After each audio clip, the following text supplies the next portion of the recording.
Mera Chongba, a festival to mark oneness between hill and valley, was organized today.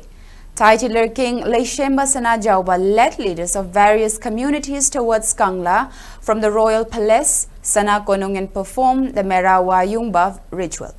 Speaking at the event, Titular King Leshemba Sana Jauba stressed on the importance of all the indigenous communities of Manipur to safeguard the territorial integrity and foster unity and peace in the state. He called upon all ethnic communities in the state to strengthen the bond of love and understanding among each other. The titular king also extended his greetings to the people for a harmonious and peaceful Manipur. He further expressed gratitude to the state government for its efforts in organizing the festival. Various ethnic groups of Manipur participated in the festival wearing their traditional costumes and sought blessings at the sacred place of Kangla. Titular King Leshemba Sana Jauba performed the rituals of Mera Wayungba and hoisted the ceremonial lamp.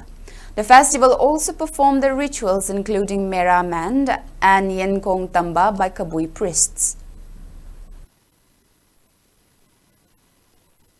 Meragi tara na mga niparma kono panel kudima na mudas na kono pangjeri bisi kogi namdama sida musing bathong traba matam jegi lebina indigenous people yellow musi ba adu amat tangai raba festival of the indigenous people hai khangna ba ba hungchong hai maduni singma tholom si yamung siba yellow musi kono magna samjaba malem da leitaba lebine kono magsi laga sta participate tauba mana ngamjaba jagoi se guduna harau ayamna ai ba puthok chami na badum ni adun aina thajai masibumba kumhai asina na pangthok pasina yellow missing di nuksibagi mari do amuka hena masi chesal halani hena mapang kalhana ni amni thajabu lejai aduna aina miyam puna maktai na appeal tawjini base yellow missing da oiriba ni namda masigi phimam basida punna jointly ko stand to changi